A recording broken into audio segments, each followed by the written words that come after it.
And, no, why? The safety car didn't go in. I think that's because Miller is on track somewhere in a dangerous position, and they are over our shoulder, over your left shoulder, and Nick, you'll see out the back. They're actually recovering that vehicle and moving it out of harm's way. So I see. Looks like we're going to start under safety car. So this first lap under safety car will still count, but it's starting the race under safety car now as well. So Fabio will have a second chance now just to reevaluate strategy, see what to do. I'm sure the guys, specifically the Class A cars, will take the opportunity to build more heat into the tyres. Those things are just, you don't switch them on in a lap. So they've really got to build the temperature. These are proper race cars, so a lot of preparation takes some time, and with such a big field, this is not small. You need space, you need time to get these things up to temperature. It would be really cool at this stage, and I'm only just talking from a race aspect and of course an entertainment point of view, is if we had onboard radio communication from each team to these guys, because I'm sure the COC would be telling the safety car, listen, take the shortcut, don't take the long lap round, let's give them the shortcut and let's start the race. But now a full lap under safety car once again brings into the strategy of each of the teams. You guys tend to run your fuel to the ultimate limit, or the minimum limit at least, to finish a race. Can't afford any extra weight. So and if you haven't filled up enough to take into account maybe a couple of additional laps out there, it could catch you out. And this track is particularly hard on fuel levels.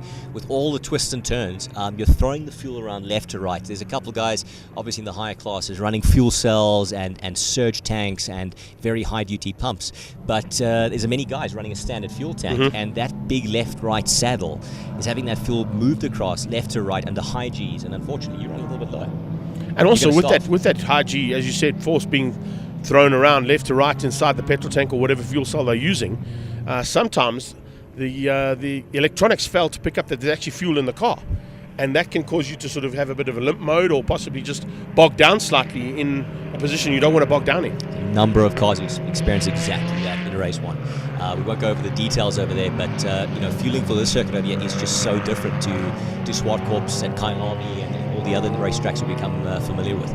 So you kind of want to chuck a little bit more fuel in there just to make sure. You really have to. So this one, it's just not worth it to wind up at lap 6 of 8 and suddenly you've got no power down the next one. Yeah, it's just bogging because they can't pick up that the fuel is actually there when it's there and when it's needed because of the left, rights and the switchback corners that happen here at Red Star Raceway. Well, the pace is picking up ever so slightly, so I think we're going to be good to go here for a race start for race 2. And at this point, that's the chairman sitting at the back, sitting behind Nick by the looks of things. I think they've moved that car. I'm hoping to just what is a safe location. I'm hoping that's the case over there. No further movement on that Abtec racing car, so I'm hoping it's in a safe position and we can get on with the race. In the middle of turn 4, probably about 500 meters off the track. Possibilities there that it's in a safe position, and that's all they needed. Just get the car out of harm's way, and then we can go for a start. Now, a man who's definitely looking for a good start is that man that's in picture right now, the German, Andreas Meyer. He will be looking to try and hang on to the back end of Bob Neal and possibly Leon and catch the rest of Class B out if he can. He's going to have an important race in his hands right now after the slightly lower point scoring after race 1 and that first lap incident. His championship contention is obviously going to be weakened by that, so he's got a big job ahead of him. He's going to have a number of charging cars right behind who want every chance to take that victory, and he's going to be looking to secure and look after a lot of points. Okay, so hopefully I get it right this time.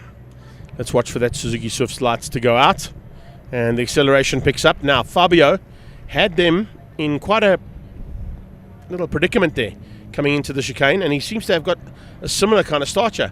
I'm wondering, he's looking in the rearview mirrors going, why are Leon and Bob not on my tail and alongside me? Because they should be. The formation allows them to come and take up their normal 1, 2, 3 on the grid, but they're hanging back slightly there, so I'm not quite sure what the strategy is there from Leon. Leon, I think, is maybe trying to keep Bob out, and he's more worried about Bob than he is about Fabio. Making a little space to get the run into corner 1 and not having to wait for Fabio to be a clear space ahead of him. Well, lights are about to go out. We're about to go racing, and here we go. Race 2, BMW M Performance Racing Parts, and it's classes A, B, and C in full flight. Fedetto will get an easy hole shot there. It was gifted to him by Leon Loebscher and by Bob Neal, who hung back slightly. But almost instantaneously, that gap is closed down pretty rapidly by Leon Loebscher. Trying to get onto the back of Fabio as they go towards turn 2. Looking just behind that is Neil there. Yes, he is. Then it's the German, and he's got a small advantage over Baggioni as they come into turn 3. Looks like we've had a clean start. We can't see any cars off the track at the moment, but let's see what happens in the next couple of corners. A nice run there as well from Gary Martins. A little bit of smoke out of the valve hospital machine there, so not quite the start that Reynolds wanted, but at least he's still circulating. He wants to try and stay on track and try and salvage as much points as he can after a DNF in race number 1. So let's see what Neil can do in that car. But onto the short straight, here comes a hard-charging Bob Neal.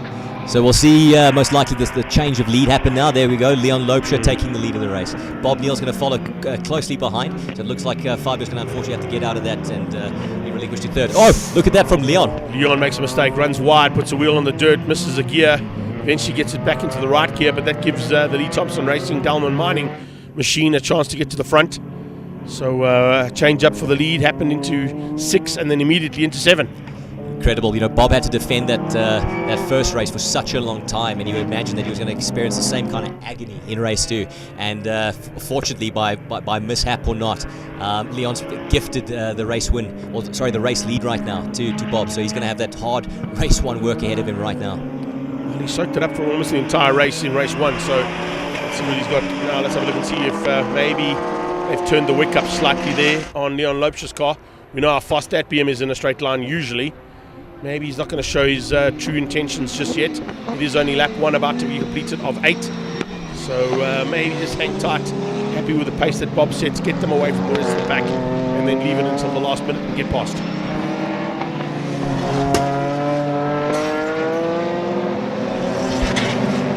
So Andreas leads Class B, and we've got, it looks like Oz Baggioni following a second.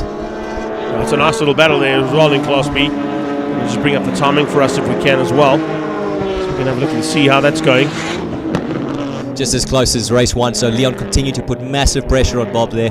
Fabio keeping that third position from Andreas Meyer. We've got a tight 3-car way battle over there with Renier at the end, Oz in the middle, and it looks like Neck has got ahead of Oz, probably over that start-finish straight.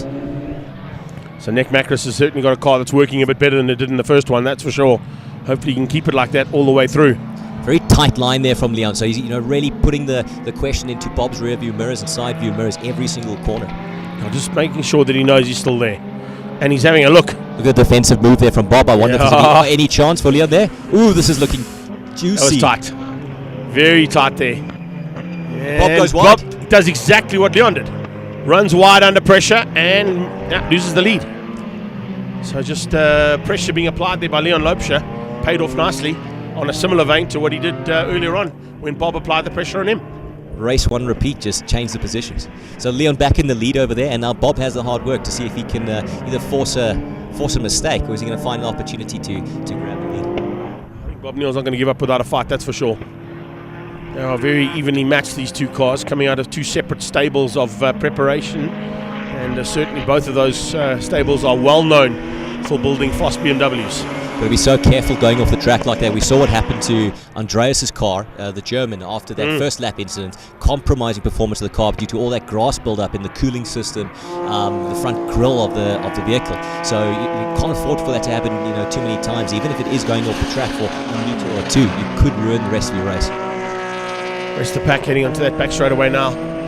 Gary Martin's trying to close things down there as well on that little battle just up ahead of him. Macris holding on to that little battle for now. But it's pretty tight stuff there between himself. Looks like Neck is struggling again. So Neck is not fighting with the Class B guys. It's Hein leading Class C with Gary Martin just behind him. So I wonder if Neck has suffered another type of mechanical issue. It looks like Gary Martin's going to take the inside line. He'll pull past Neck Macris there. Neck will stay out there, I think, and try and circulate to get the points in the bag for his class. Bernard Gavao goes through as well. So there must be some kind of an issue there on Neck Macris's car. As you said, we'll have to keep an eye on that. I'm just trying to get our timing to work again. It looks like it's gone down again, but if we get it up and running, we can then pick up on exactly what's happening out there in terms of positions. There we go on the left there. Thanks for that, Paulie. Leon, Bob and Fedetto, your top 3 in Class A. Mayer, Renier, Smith and Osbagioni, the top 3 in Class B. And then we go down to Jan Everstein by the looks of things, leading out Class C. Yeah, keeping it fairly neat, not as much drama as we had in race 1, but still early days. The track and the ambient temperatures only be getting hotter and hotter, so the absolute abuse and mechanical trouble that the car's going to be going through is pure agony. So let's see what happens and develops over the next couple of laps. Well, you chatted to me just before we went on air about the fact that you run 3 onboard cameras inside your car and only one survived the heat of the cockpit. So it just shows you, we're running almost 30 degrees Celsius ambient temperatures here. Track temperatures will be close to the 36, 37 degrees Celsius mark. Inside that cockpit will be way over 40 degrees Celsius. It feels like you're cooking meals for a restaurant. So in my car, I've got a side exit exhaust that goes through the interior cabin. So if you're not a fan of heat, not the race car for you. No, but I'm a fan of the art car. So love the livery, buddy. Love the livery.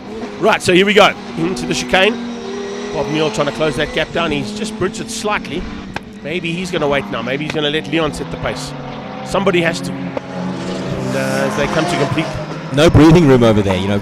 Bob is right there, ready for any opportunity to take that lead. So that the pressure remains over there. So these Class A guys are really keeping each other honest. Lap 3 completed, 5 to go. Hein van der Merwe under a bit of pressure. Sav Speed car feeling it. Oh, that Grease Monkey diesel is superb. It really is. It was magnificent to watch him go up and down the hill in it as well. But I tell you something, he's maybe in for a bit of a run for the front end here. Defensive move there from Hein. That Grease Monkey Motor Garage car is running really nice, really nice. I mean, we used to see a little bit of black smoke as we get onto the gas, but nothing. It's really clean at the moment. So unless you can hear it, you wouldn't tell us that this is a diesel. No, that's the big difference there. Hardly any differential factor there between the diesel and the petrol running cars. We're watching Andreas Meyer now. He's got some company there. That's looking a little closer than it was a couple laps ago. So that's Fabio right behind him. That'll be Renier then probably putting pressure onto Fabio. So our timing screen hasn't shown the change there. But Andreas has got ahead of Fabio, and Renier will be putting some pressure on that last Class A car from Fabio. Looks like he's just made the pass into the hairpin. I think what we're seeing here now is a little bit of the delay that happens usually around 2 o'clock at Red Star Raceway. The internet kind of goes a little bit slower than normal, which is why we got a slight delay on our timing monitor as well. But yeah, certainly a change up there. And Renier finding his way past and getting ahead of Baggioni. So he now looks to close things down on Andreas Meyer. Baggioni dropping back. Everstein, Hein van der Merwe and Gary Martin still in with an epic battle as well, which will only be sorted when that checkered flag drops. So that'll be Jan Everstein leading out Class C over there. Yeah. So that's from Hein van der Merwe. I thought Hein was leading Class C, so that the current Class C honours double check that for you. What's going currently with Jan. Just go to classes. Yeah, Everstein, Hein and Gary. That's your top 3 in C. Last lap from Jan Everstein at 2:09. Last lap from Hein van der Merwe at 2:11. So if Jan continues his pace, he's going to walk away. Also got to worry about what the breakout time is. Is Jan pushing into that breakout time, and could he possibly... If I remember correctly, breakout time was around the 5-6 second mark, so I think they're still a little away from them. We can see even our Class A guys, they're about 1 or 2 seconds, maybe 3 seconds off the pace from race 1, so you can see the effect of the temperature right now. Because Bernard was telling us that he decided with the committee to run summer times as opposed to winter times because of the heat so far. And they knew it was going to be hot here this weekend at Red Star. So and a tight battle there with Benny Late and Bernard de Gouveia. De Gouveia, World Rallycross style there. Okay. Keeping it all together, so that was neat. There is a rallycross class that BMW is running in Cape Town. So if he gets it right over the grass, he can go and join those guys. Always want to race in a different category, why not? All right, halfway stage is reached, 4 of 4, and 4 to go. So Leon still leading the race over there from Bob Neal, Fabio Fedetto in third. Andreas leading out Class B, but Renier Smith not far behind and doing faster lap times. Andreas Meyer in Class B, 2:03 last lap. Renier Smith, 2:02.8. So he's moving in, and you can see there. Yeah, our gap's closed. Did Andreas got a little wide there? So a little wide? That might be slowing down the lap time. Class C breakouts at 2:07 according to what I got told. So nowhere near. Everstein on a 2:09 is still okay. Thanks for that, Paul. So just getting information there from our producer as well in my ear, saying the Class C breakout 2:07, so 2:09s are still okay. If he goes any quicker, then he'll be in trouble. But right now, he doesn't have to worry. Look at the gap. Renier Smith is going to have an opportunity on the main straight now. So I think Andreas is going to have to take a defensive line onto the inside. Let's see what he does coming onto the main straight. That back straight away is almost a K long. There's enough time to get a bit of slipstream as well from the car in front of you. So Renier climbs into that. We're going to try and get it under power. Never mind slipstream. He goes flying past so easily. That is a massive, massive differential in power there between Renier and Andreas Meyer. So maybe Meyer's car still feeling the effects of that slightly overheated machine in race 1. Not happy with the temperatures right now, so perhaps something else. But we know that the first race was obviously impacted by all that build up on the grill. So I wonder if we've got some remnants from that over there. So he's still tightly behind Renier Smith. Let's see if he's able to maintain the gap, or whether Renier is going to run away into the distance. Yeah, so we've still got 3 to go for these guys. And that means Renier Smith will have to still keep his wits about him if he doesn't want to lose out to the German. Everstein still in the lead of Van der Merwe, Martens, Benny Leighton, De Gavea. They've had a little bit of a fight of their own there amongst those top 5. Everstein's got quite a comfortable gap over there. It looks like about 6-7 seconds, I noticed. So as long as he keeps the pace, he just did a 2:08, last lap 2:09. So he's building a comfortable lead over there. And he's getting close to that 2:07 bracket. That's the one thing he's got to take into account. Bit of white smoke out of the Krobler Prep car there. It's not what Neil Reynolds wants, but he is certainly circulating a bit better than being parked on the sideline. And I think what Neil will be looking to do here is just survive. Get those probably 7 laps, because I don't think he's going to get the full 8 in. He might get caught and passed by the front-end Class A cars. But if he can at least get a result in with a slightly smaller field than normal, he'll still score some championship points. So Gary has been putting pressure onto Hein for a number of laps now. Now we've got Benny who's joined the party. He'll be putting on the pressure from behind that Grease Monkey Motor Garage car. So that's going to be a 3-way battle now for second. Who's going to make a mistake? Is Hein going to be able to keep it together? Huge pressure from that diesel car. And now Benny is going to be doing exactly the same thing. Yeah. There we see our Class C leader at the moment, Jan Everstein. Now look at the gap he's got. He's pulled nicely, almost 10 seconds ahead of Hein van der Merwe and Gary Martens, who are fighting behind him. So he's got a clear line of sight here. And if he looks over his right shoulder there, you'll actually get to see the second place cars. And they're almost sort of 2-3 corners back on him with that 10-second gap he's been able to pull. So if he just keeps it on the black stuff, there's a very good possibility he'll get the win here in heat number 2. Just had our leaders cross the line, so Leon's still leading the race from Bob. Renier Smith still leading Class B, and we're just following our Class C leader at the moment, Jan Everstein, with a comfortable gap between second, which is Hein van der Merwe, but with big pressure from the diesel race car, and Benny Late just behind. He's also got that pipe out the side of the door there, so he'll also start to feel the effects of a slightly hotter cabin. Free workout, right? Yeah. They did have, I think, weren't they running an icebox challenge here today? That's where you guys should head straight after the race, man. I saw that it was looking better than a cold Heineken. 2 to go for our Class C leader. Class A onto the short straight. Still Leon Loubser. It's only 0.8 of a second between himself and Bob Neal for second. 25 seconds down to Fedetto. Oh, Andreas has got a problem. That's going to be a heating issue, I'm telling you right now. Still limping. I wonder if he's going to be able to get that car off the track, or whether we're going to see potentially a safety car. Right behind us here, I think. I think he's right behind us here. He's right behind us here in turn. This is turn 3 behind us. Andreas has just stopped right there. He's moving again, slowly, and it's jerking a little bit. I wonder if he's going to try and get that car into a safe place, or whether that's going to be end of the game. You have to shut down completely to come out of limp mode, hey? I believe so. So he'll have to turn it off completely, get it back and start it again, and if it comes out of limp mode, he can possibly limp back into pit lane. So double waved yellows into corner 4 over there. We only got 2 laps left. That's definitely going to throw a spanner in the works in terms of all these close battles going on. Yeah, and where your strategy to overtake is going to be. There we go. That car's going again, so I don't believe we'll get a safety car. But yeah, it'll be interesting to see whether he can circulate and again get some points. Yeah. Lucky to get the car going again. A little bit of... Was that white smoke coming out of the side of Leon's car? Our timing sheet is showing Oz Bagioni at the end. Now he was doing very well in Class B, and he's fallen to the bottom. Has he pulled off? Bagioni's had a problem somewhere on track as well. So the heat of the day is starting to have a major effect here on these BMWs. This will be the last lap. Kind of what I thought might happen, because we're looking at, it's about 32 degrees Celsius outside. That was my last check on the temperature, which means track temperature is going to be up close to the 40 degree mark. As I said, inside the cockpit, well over 40 degrees Celsius. You'll testament to that. Bob remains within a second of Leon Loubser there. Onto the penultimate lap over here, the final lap. I think it's last lap, is it? Yeah. Last lap, and this is where it counts. So Bob Neal's got to try and find a way through here. If he can't, it's going to be shared honours between himself and he's going to want to stay as close as possible, because when Yeah. you share those points like that, there's going to be total time right that they'll count at the end of the day.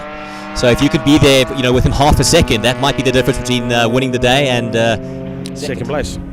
100%. So that was the ailing car of Neck Makris they've just passed. I think it's allowed them to still remain very close to one another. But Neck, not a great day, and obviously we saw same thing with Andreas's car. Not a great day, struggling with some mechanical issues on that race car. Leon just battling slightly there to turn it in to 7 and 8 into the dog bone. Saw him just have a double try at that entry point. I think he might have just missed his braking point slightly, which has given Bob a little bit of a chance. But then, as I said, that through the dog bone, he's been superb. Update in Class C. Looks like Gary Martins has got ahead of Hein van der Merwe for that three-way tussle. So Benny will be looking to see if he's got any opportunities, or maybe Hein can keep him behind, or will Hein take the place back from Gary, who's currently in second in Class C. He's onto the back straight for the last time. Bob Neal going to put everything she's got down that back straight away, but he's too far off. And there you see what Leon Lopes's car is capable of doing. That top end speed is very, very hard fought to be beaten by any BMW in the country. I can tell you there's not a lot of cars that are faster than that car. Bob Neal showed it in the first one, but he's going to have to settle for second. How close is he going to be behind him? That will determine the overall, of course, for the day. So it is Class A to Leon Lopes, Bob Neal. Vedetto's in amongst the Class B competitors. He'll still get third. Ryan Naka, unfortunately, not finishing that first lap. He went in after the first lap, even though we saw him out on track. So it looks like Renier will take the double win for the day. So a 2 from 2. Great performance there, and specifically the reliability and perseverance. So not making up all the positions in the first corner, but keeping the car together, putting in some strong lap times, and taking home the honours. A double win on the day here will also possibly move him, if I remember correctly, close to the top of overall. I think with a double win, that'll be moving him right up to the top end of the overall championship. Yeah. So Young is going to take the honours for Class C. We've got Gary Martins with a comfortable space behind him, and between him and Hein. And then Benny still very close, but it doesn't look like he'll have an opportunity to take Hein on that final stretch over there. Everstein with a big advantage over the second place, and a nice run there from him. Of course, coming through there will be Gary Martins for the diesel team. Hein van der Merwe and Benny Late wrapping up our second heat of BMW M Performance Racing Series. Okay, in the first interview with the other guys, I said that was the toughest race of my life, but this was. Because to be in front of somebody like that, you must watch your mirror and you must watch in front of you, so it's very hard. And the cars are very similar, so it was a tough race, but it's a proper car, ready for fast development. It's just the car just carry on, and it was fantastic. And it's a nice track, and it's a brilliant atmosphere here, and everything is just great here at Red Star. And the BM Club is the best and the biggest that we all know, so we're very privileged to race with them. Okay. Hi people out there. That was a crazy and insane weekend. I took pole position with the best lap time I ever did on this track here. Race 1, I had issues with the car, overheated. I went off first, I made a rookie mistake. And I went off and I carried a lot of grass, so my engine overheated because the air duct was blocked by grass. And in the second heat, my fuel pump decided to switch off in between, and the whole engine switched off, so the car switched also off, so there was nothing left. It was like just rolling. I switched on, off again several times. It came back, and in the end, with lots of luck, I became second today in race 2 and third in race 1. Thank you. All right, so yeah, it's been a good day. Qualifying didn't start so well. I had spun out and I only really got one lap in. So I started third, finished third in the first race. Second race was really lekker. I managed to get Bernard in the first corner. And then it was a question of slowly, gradually getting away in the technical components, and then not have to worry about the turbos on the straight, because they obviously come quite fast in Class B against a naturally aspirated engine. But a wonderful day, again, wonderfully organized, and we still have another heat, which is great. The field is always good. Thanks to organizers and everybody, and yeah, let's see you guys in SWAT Corps.